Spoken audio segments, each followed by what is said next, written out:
Let us all be open today to God's direction in our lives.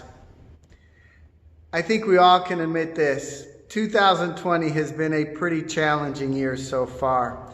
I heard a joke this week that said if 2020 was a cocktail drink, it would be what you have to drink before you have a colonoscopy. We're in the middle of dealing with that pandemic that we're still in and all the ramifications and upheaval from that.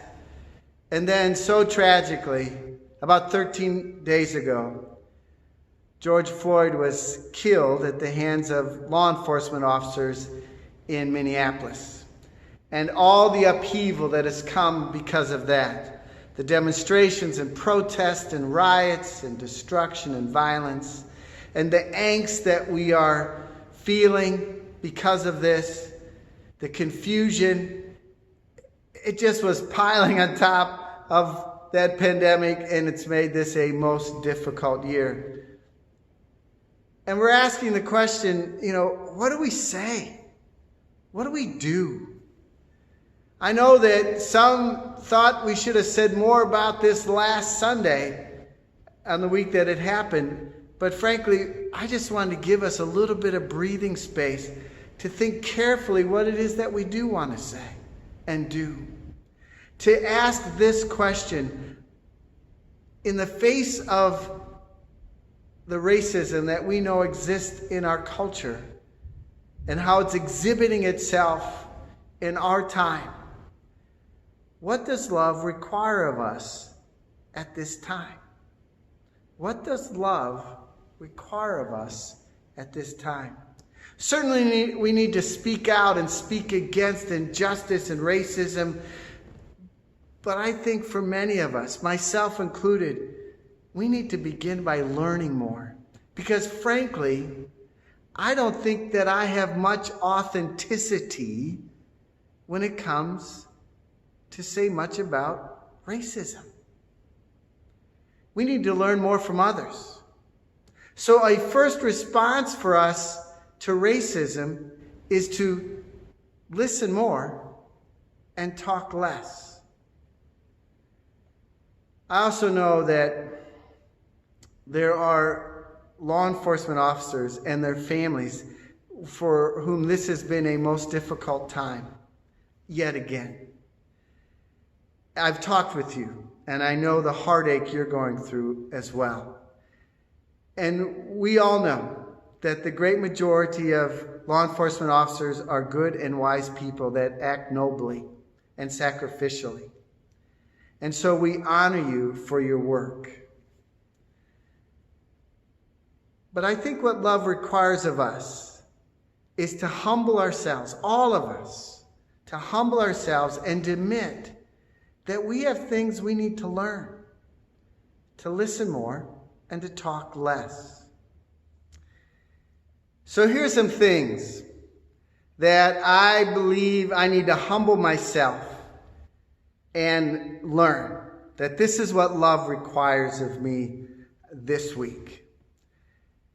I want to know, I want to learn, how do Black and Indigenous people of color experience and understand white privilege, racial bias, systemic racism? And what does it mean to become allies with people that experience being marginalized in their lives? Those are just a few of the questions I have so far. I'm wondering what your questions might be that you would like to learn and grow through. So I've been doing some reading and watching of videos to listen more and to talk less. I've posted some of what I've read and watched on my Facebook page if you want to go there and see that. I've read several articles that have lists of things for us to consider if we're going to become allies in the fight for racial justice. Things like this: own your privilege. Talk about what's uncomfortable and what's important. Be strategic in what you say and how you say it. That activism is not just about protests and marches, it's about voting too. That we should start where we are at. That we should stop talking about color blindness. That we should notice how racism has been minimized and denied and even justified. That we should support the leadership of people of color. To not try to go it alone. To talk to your children and other young people about racism. To reach out to those who are feeling marginalized or often threatened. To offer support and comfort. These are just some of the things that were on the list that I've been reading. And there's a lot there. There's a lot to learn. Some of the things in those lists I didn't even understand yet. And especially with everything else we're dealing with this year, it can feel overwhelming. So where do we begin? I'm suggesting that this week, maybe it'll be different next Sunday or the weeks to come or months to come, but this week we begin this way, that our first response to racism is to listen more and talk less. I was helped by a clear and concise teaching written by Courtney Ariel in a August 2017 article in Sojourners magazine titled, "For Our White Friends Desiring to Be Allies." It was written in the aftermath of what happened at Charlottesville. Courtney Ariel is a songwriter, musical artist, and storyteller. She is committed to building bridges through deeper understanding through stories. This is a quote about her that I especially enjoyed. It said this: "Despite what middle school taught many of us, she thinks that we are the coolest when we care. Let's give it a try." So this is what Courtney Ariel wrote in this article about how we are to become allies, how we can become allies with people who may be feeling marginalized or in the fight for racial justice. I'm just going to read that. I think I want to let the words just speak for themselves that have been helpful to me this last week. She wrote, "Listen more, talk less." That's where I got the title of the sermon. You don't have to have something to say all the time. You don't have to post something on social media that points to how liberal, how aware, how cool, how good you are. You are lovely, human, and amazing. You have also had the microphone for most of the time, for a very long time. And it will be good to give the microphone to someone else who's living a different experience than your own. She goes on to say this: "For 1 out of every 3 opinions/insights shared by a person of color in your life, try to resist the need to respond with a better or different insight about something that you read or listened to as it relates to their shared opinion. Try just to listen and sit with someone else's experience. When you do share in response to what someone has shared with you, it sometimes, not always, but sometimes feels like white-splaining. That is, meaning to explain or comment on something in an overconfident or condescending way. This adds to the silencing of the voices of people of color." And she also said this: "Being an ally is different than simply wanting not to be racist." Thank you for that, by the way, she says.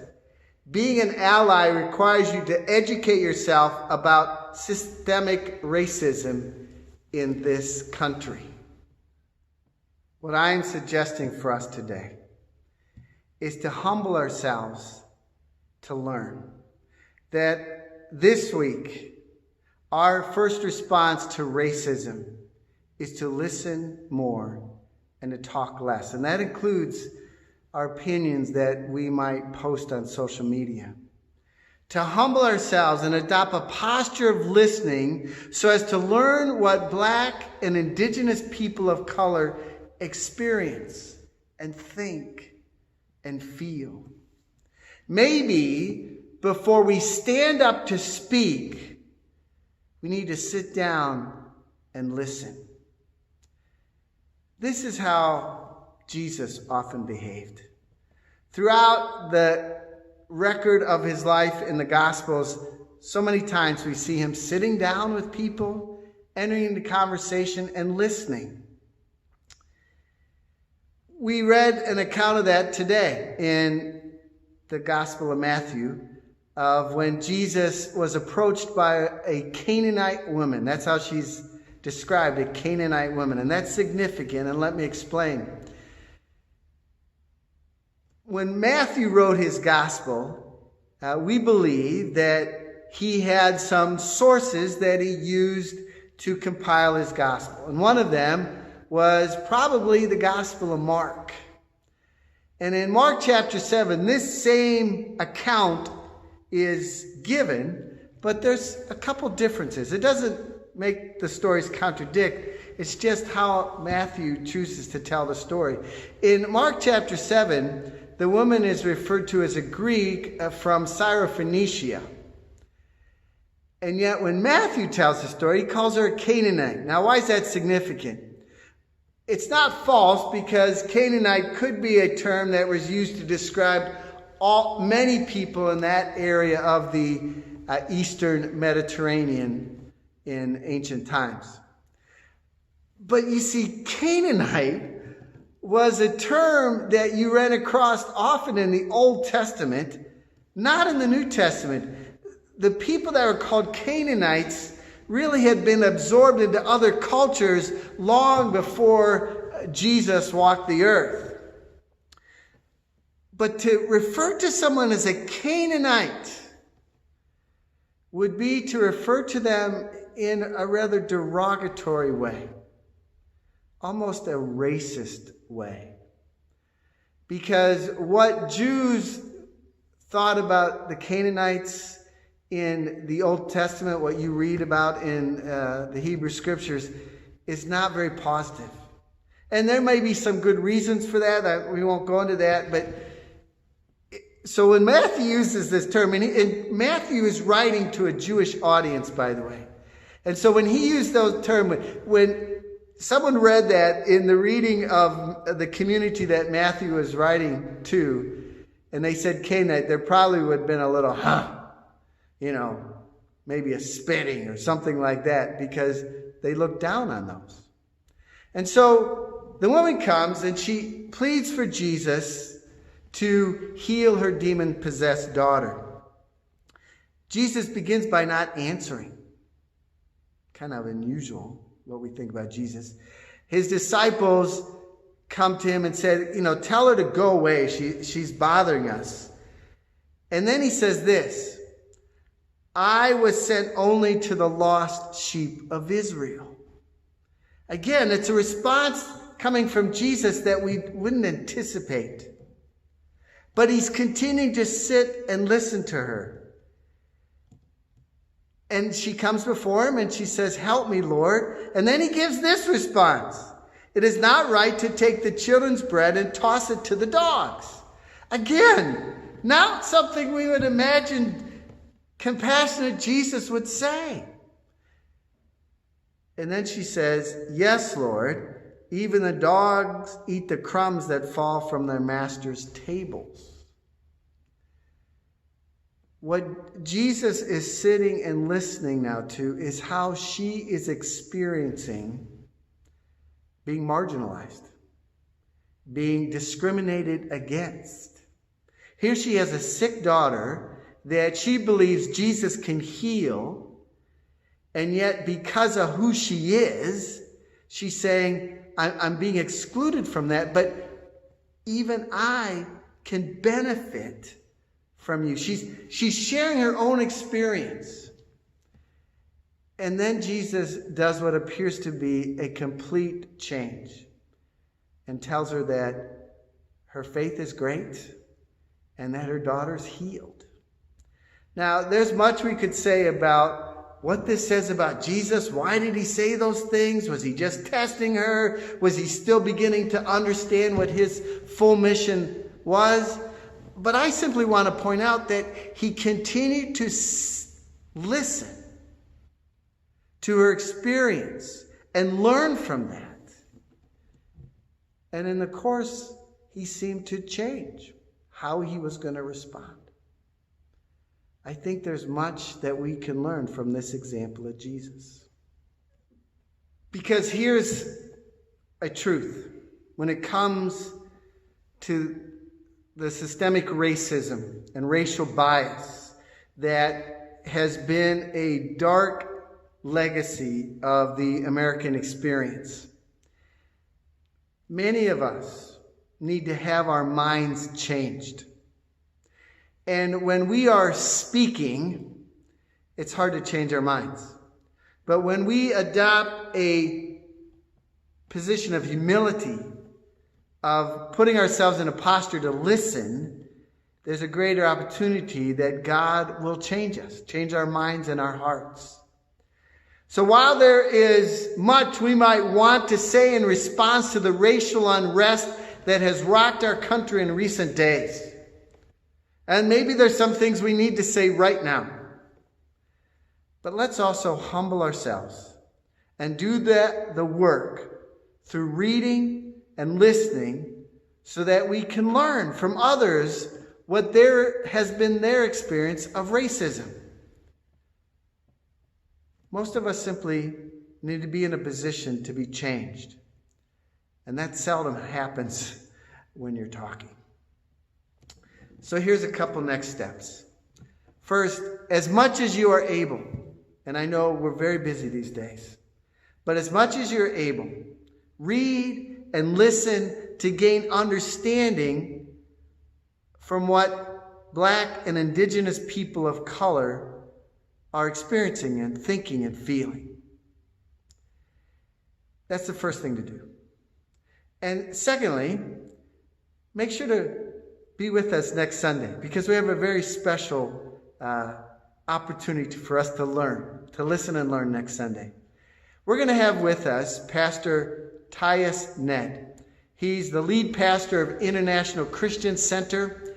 It's a multicultural, multiracial, multi-generational church here in Columbus, Ohio. And he's been a friend of Pastor Mike for a number of years. And this coming week, Pastor Mike and I are going to sit down with Tyus and have a conversation that I think is going to be so informative.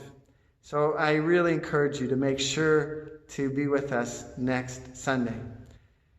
Dear ones, let's understand that there's much we need to listen to and learn in these days regarding the racial reconciliation that is needed in our country. God be with you today.